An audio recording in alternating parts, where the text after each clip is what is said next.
Okay, so I'm not a professional photographer. I'm an amateur, and but well, it kind of maybe I felt a little bit uncomfortable about that in the past. I think now I'm taking pride in that because I believe it gives me kind of a freedom as to how I express myself and what I do. I do photography out of sheer passion for expressing myself visually.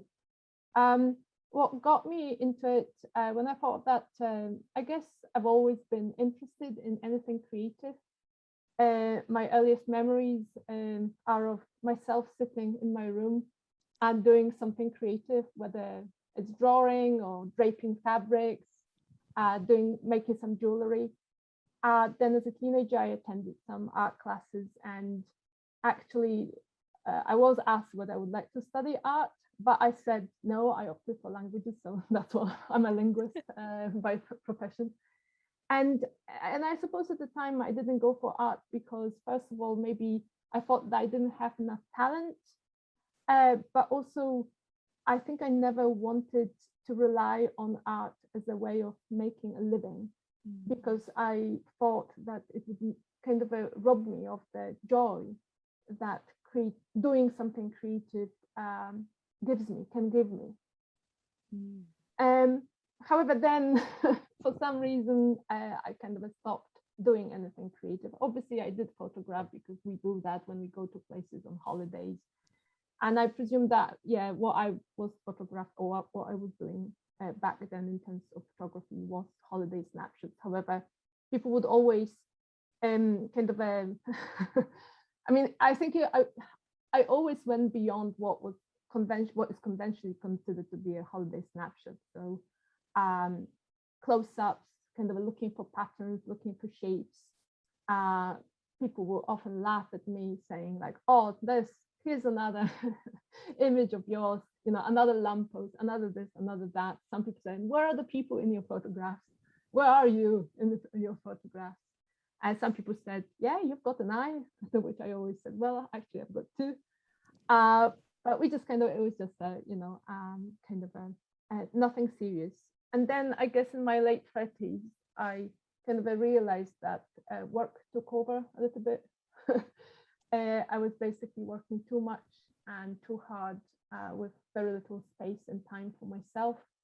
It was kind of, it started affecting my health, my well-being. And I returned to kind of, I guess, crafts mostly. So I did also things, kind of drawing and painting and printing, jewelry, sculpture, but I was kind of like jumping from one thing to another. And then finally, yeah, I did photography, and because I had a smartphone, it was easy, it was convenient. But I discovered some editing apps. So again, I kind of, whatever photographs I took of anything, then I would be playing with them, layering them using an app, and kind of trying to reimagine those things that I was photographing. And then this 3 years ago, I think it was, I actually decided to get to grips with the manual settings of my DSLR, and not quite a basic Canon camera. And then in May 2019, I went to, I took part in a kind of photography workshop in Sicily, and then a couple of months later in Portugal. It was mostly street photography.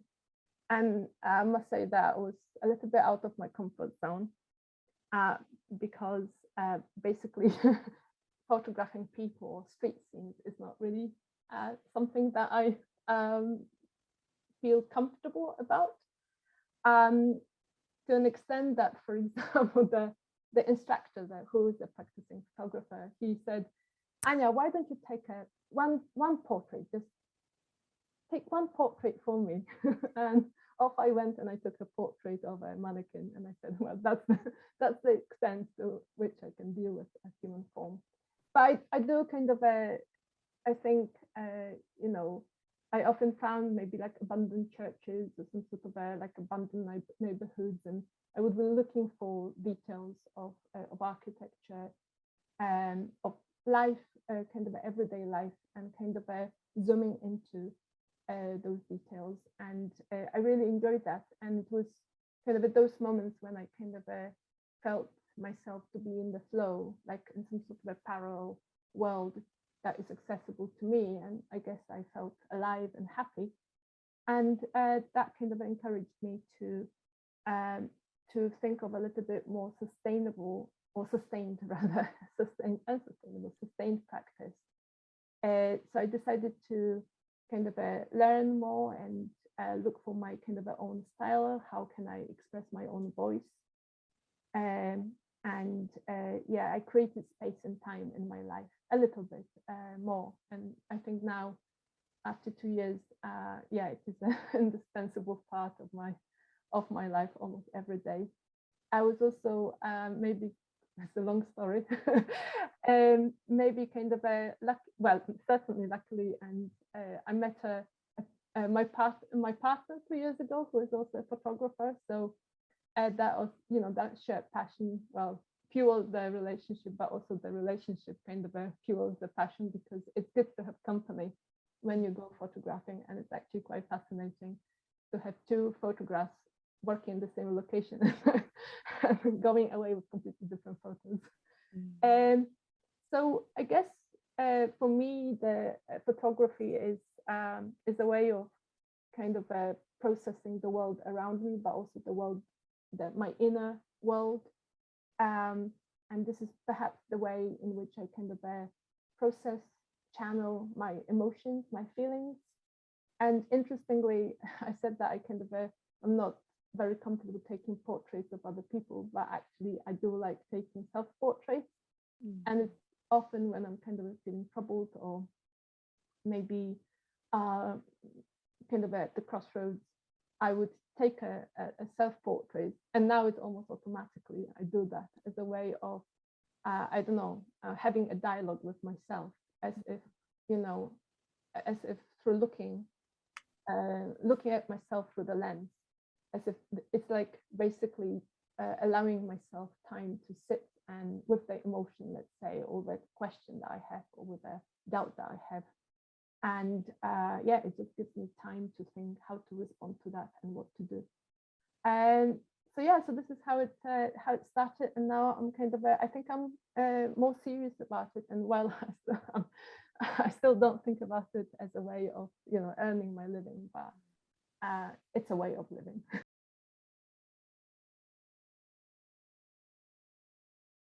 Well, this is an interesting question, and it's kind of difficult to because I'm so involved in the photography. It's difficult to actually say what style I have.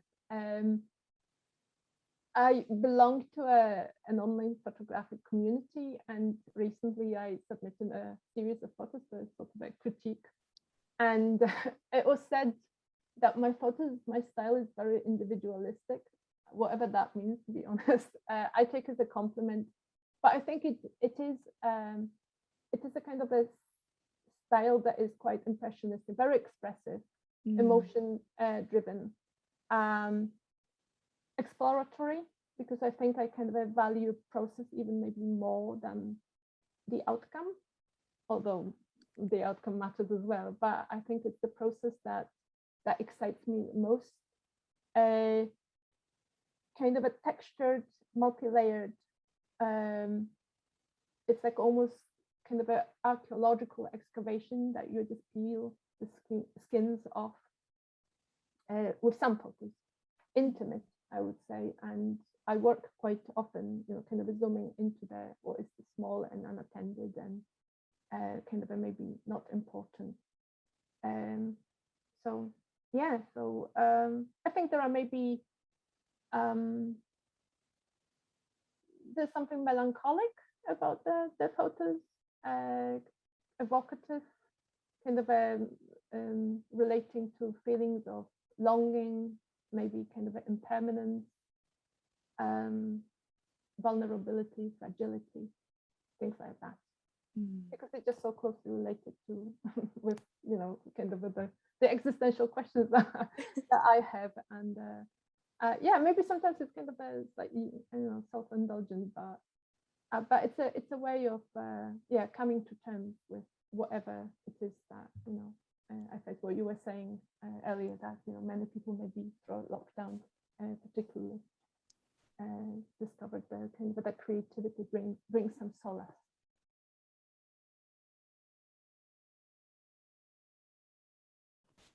Well, actually, I think that I like all three of them. I think what I like about those particular pieces, and there are more in that series, and that series is kind of an ongoing work, and it's a process that I'm exploring when it comes to editing those photos, but also printing. And what I like about that method of printing is, well, maybe first of all, what I like about printing is that suddenly the photograph becomes something 3D, three-dimensional. That is something that you can touch and you can keep, and it's an object that you can handle. And I love what printing actually has done to my practice. It has opened kind of a new door, and then the next step is bookmaking, making handmade books. And I've just made my first one, and that's another very kind of a meditative and a meditative process, kind of involving you, kind of creating that bubble for you to enter and yeah, and work with images and work with yourself. What I like about the printing method is, again, that it doesn't happen you know, in a short period of time. It is spread over a few days, because the coats of medium, acrylic medium, that I put on the photograph and on the substrate, they have to dry, and so it's a slower process, and it kind of and you don't know really what is going to emerge, because even the way you I mean, the print itself, I mean, the photograph, the image, I mean, will be the same, but because you and even though you apply, let's say, 5 coats of medium, acrylic medium, you cannot control the thickness of those coats. So there will be, and sometimes, for example, maybe I know something accidentally, like something a little bit speck of dust also gets kind of layered in between. And then there's the gilding process, that again, there might be, no matter how hard you try to kind of apply it smoothly to the substrate, then there will always be some sort of an imperfection. And I'm kind of trying to fight those imperfections, but at the end of the day, I accept them as part of the process, which makes each print very unique. So, and then there is kind of a revealing the image, which again, you wrap the paper off, which you can kind of decide how much, whether to leave little bits of paper, so that then that kind of affects the color. So there is, so it's a bit of a dialogue with what you are working with, and the image, the material, the materiality of the image is also kind of participating in the process. If you rub too hard, for example, you might well burst the coat of the medium. If let's say, if you haven't kind of if you haven't taken care when pressing the image onto the metal leaf, then there might be like little bubbles of air appear. So there are all these kind of incidents that you then, or accidents, and some of them are happy accidents, and some of them may be less happy, but you kind of need to work with that. So I like that. I like that kind of a hands-on hands-on process of working, and obviously how the image and kind of reveals itself. It's like in the dark room when you when suddenly you start seeing the image, and it's like, you know, a little bit by bit it reveals itself. And here, when you are rubbing off the paper, it also, and it's, you know, first of all it's quite faded, and then so you rub a little bit more and you see a little bit more, and then kind of you don't know until the very last minute what it's going to look like, which is quite exciting. Yeah, so yeah, I love the process, and I love the way it kind of adds a little bit of depth to the image. And basically that image is not static, because the metal reflects the light, so depending on how the light kind of falls onto the image, then it's kind of a shimmers in light, which I like. Yeah, no, I'm glad that yeah, I could add videos, and I mean, I have gifted a couple of these prints to my friends who have seen photos of them, and each of them said they are much better in flesh than because that's a photograph of that print does not really give it justice. And then, you know, obviously we see those photos on the different screens that come with their own settings, which affect then the contrast, the light, etc. So you cannot really see that properly. Yeah. And the video, yeah, kind of is a step in between when it comes to sound.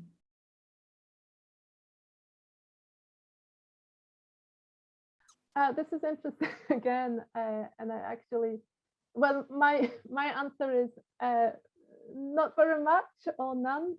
And I asked my partner whether, like, is that embarrassing? That I said, no, that's fine. And when I thought of it, when I think of it, it's kind of it's in line with how I go about photography. So it's very exploratory and very intuitive. And I kind of I often go to a place and basically you know, try to have a dialogue with the environment I am in. And you know, they say that kind of you capture images. Some other people say that you receive images, and that act of receiving resonates with me. And it's with those prints, you know, they kind of reveal themselves in the process of making. And I kind of feel that when I go somewhere, images reveal, sometimes, not always, reveal themselves to me as well. And sometimes I have an intention that, you know, I go somewhere and I'll photograph trees, and sometimes I do that, but then, you know, I might try to photograph trees, but it's kind of not working, and then often it's because I'm trying too hard. So yeah, I kind of work spontaneously and quite freestyle. And yeah, and you know, just like going with the flow and see what's there and what kind of it talks to me, what I kind of feel affinity with at the moment. And sometimes, like, as in life, I've got great conversations, and sometimes they are mediocre conversations, but that's part of the practice. I feel like being kind of open to that dialogue and conversation, that kind of gives more space for maybe like risk taking, because you don't have any preconceived expectations, or very few. So I think that maybe you are more kind of mindful, kind of alert in a way. You're just like, you've got like a little antenna, and you know, and you're trying to kind of tune into the environment and see what is talking to you, what is somehow striking the right chord.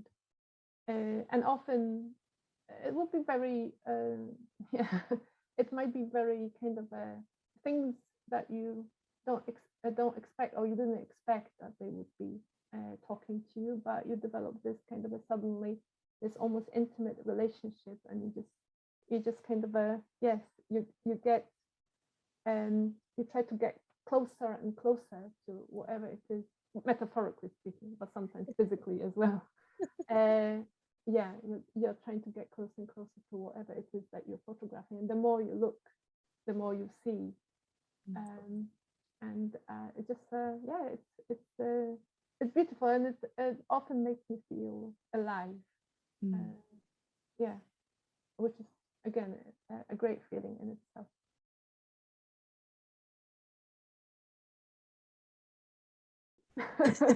That's a very subjective thing for me. It would be something that something expressive, something that is, I mean, I do appreciate perfect photographs that are, you know, perfectly composed and perfectly lit, and everything is perfect. I do appreciate them, but sometimes they are kind of clinical, kind of cold, a distance. And I like photographs that kind of show that the photographer is involved, is trying to tell us something about themselves or about the world. I am drawn to photographs of things, kind of photographs that somehow like play with you a little bit, so maybe are ambiguous. I like word plays as well. So I feel like maybe images that are ambiguous, maybe multi-layered, mixed media as well, so photography kind of mixed with something else. That kind of appeals to me. Photographs that push boundaries somehow. So again, maybe break the rules a little bit, whether, you know, rules of composition or lighting or whatever. Photographs that perhaps are kind of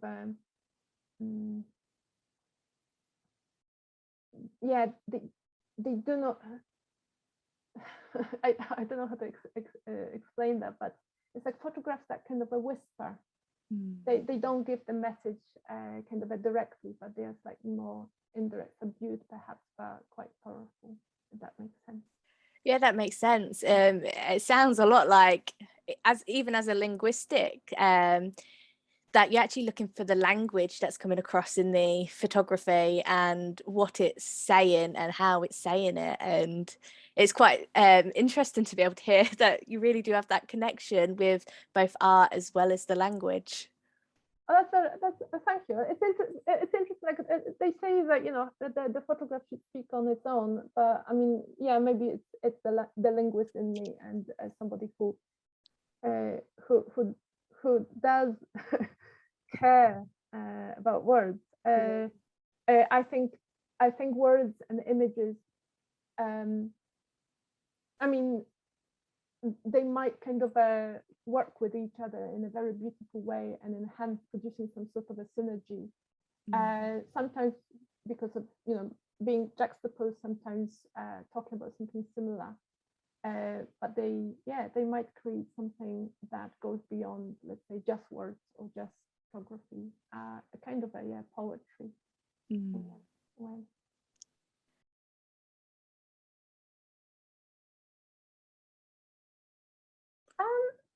Again, this is well, I think that there are certain maybe context situations that while again I can appreciate photographs of them, they just don't kind of talk to me, basically. So, you know, sports events, for example, while I can appreciate, you know, photos of some sports events, it's not something I would maybe photograph. And that's not a sort of event that I go to, for example, so maybe that's the reason. But even like portraits, again, I love portraits. I love looking at portraits, but that is something that I don't feel comfortable taking, and that maybe has something to do with my personality. I'm a bit of an introvert, so I don't feel kind of comfortable around people. And again, in order to, I feel, in order, you know, in order to take a good portrait, whatever that is, I think you have to establish a connection with the person. So certainly, I wouldn't be able to take a portrait of a stranger, but even with somebody I know very well, it is difficult because I feel self-conscious. So yeah, that would be images that, or photographs that perhaps I would like to take, but right now I'm just not drawn to that. And similarly, maybe photographs of product, gatherings, events, kind of a social events. Street photography, again, a fascinating genre, and I follow lots of street photographers on Instagram, and I really love looking at what they make, but it's not something I would do myself.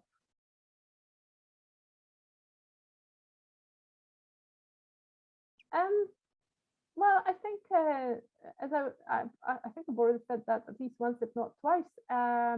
Just being able to create that almost like a parallel world, safe space, where I can be myself, where I feel alive, where I can. I love that, where I feel excited.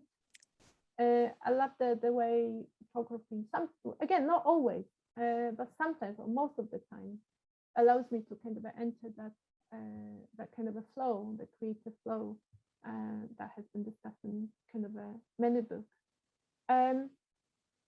The ability to slow down as well, be patient. The fact that sometimes it takes longer to receive that image. It teaches you to be kind of humble as well, because sometimes things do not go maybe the way you imagined, and you kind of need to, and that's okay as well. I think failing is good. It's useful. So I think the most rewarding part is just having getting that feeling of feeling alive. That doesn't make sense. Yeah.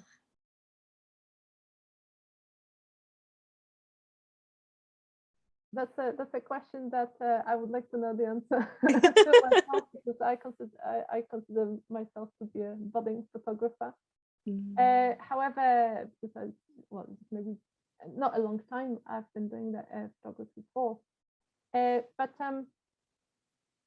I kind of, when I think, like, trust your gut, trust your kind of trust what is sitting inside you, because not everybody has to take I don't street photographs, or I don't know, portraits. I think it's good to push yourself a little bit out of your comfort zone, to try different things, to discover what is for you, what is not for you. Try different techniques, mode, format. But there's no point in kind of punishing yourself if, for example, you discover that a certain thing does not work for you. So just maybe trying to look for your niche, what kind of talks to you really, and you can respond to that. I think it's useful to have your tribe, like a small community with people who you can kind of talk to, and kind of discuss your maybe processes, your questions, in a way, kind of in a safe way, like without worrying that you would be like criticized or judged. And difficult as it sounds, it's good to look at what other people are doing, but without comparing yourself to them, because everybody's journey is different. We are at different stages, and we are looking for different things. So it's no point, because it takes the enjoyment away, I believe. I think that it's also good to have a mentor or mentors, maybe people who can help you in your journey, because it's good to kind of get a perspective maybe from somebody who is more experienced, or who has who's got more years of experience, or more varied experience. And it's good to kind of, what I find interesting about, I'm working with a photographer now who is kind of mentoring me, and what I find interesting about that is that it also forces you to articulate certain things and think about, for example, why is it that I'm doing this way or not that way? And it makes you kind of more grounded in a way in your practice. You discover what you want and what you don't want, for example, and I think that's useful to have that dialogue with somebody else, with them kind of an impartial, or somebody who is somebody impartial, who is outside your kind of a circle of friends, for example, people you work with on a kind of a more regular basis. And also kind of with the mentor, I think it's another kind of a benefit of that is that it kind of makes you accountable a little bit more. So if you have those kind of regular meetings, and that's the way I kind of I'm working right now, then you need to kind of have something ready to discuss or show, or and I think that kind of keeps you, or at least in my case, keeps me on track and helps.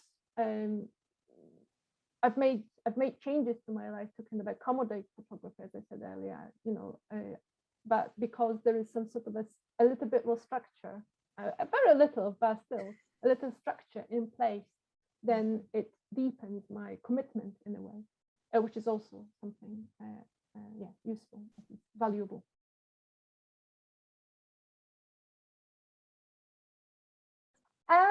Well, I'm a budding photographer. I love that phrase, budding photographer. I'm still to blossom. However, I started working in series recently, so that's another kind of a challenge. And again, maybe good advice for any photographer starting out. Working in sequences or with sequences is slightly different or completely different from working with individual images, and it makes you kind of again when you are in location, it makes you think a little bit more differently, because suddenly you have not just a dialogue with one person, but it's like a multi-dialogue conversation with the whole environment. And then it also affects the way you edit, for example, photos, and putting the photos together into some sort of a sequence, which one goes first, which one goes second. It's like composing music. Not that I know anything about composing music, to be honest, but that's what I believe. It's just putting all these elements together. And actually somebody did say that they were talking about a photographer, Sam Gregory, I think his name is, he was talking about composing, making a sequence of photos in terms of like composing an album, that you have the kind of the track that kind of leads the whole, pushes the whole album, and then you have other tracks that are perhaps not the best, but they are good, they are there, but they are kind of in between. And that is interesting. It kind of gives you a different perspective when you look at the photograph. So yeah, I've been working with sequences recently. I'm in the process of building my own website. And yeah, nothing coming up right now, but hopefully pretty soon.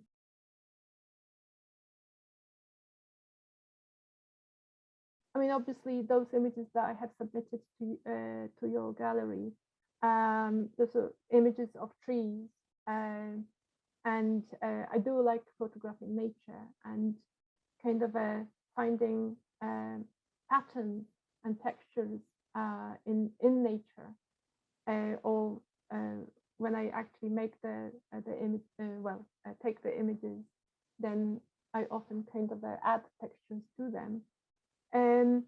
And this is I just wanted to maybe talk about a couple of experiences I had recently when I went to places to photograph something, not planning to photograph anything in particular, but to photograph something.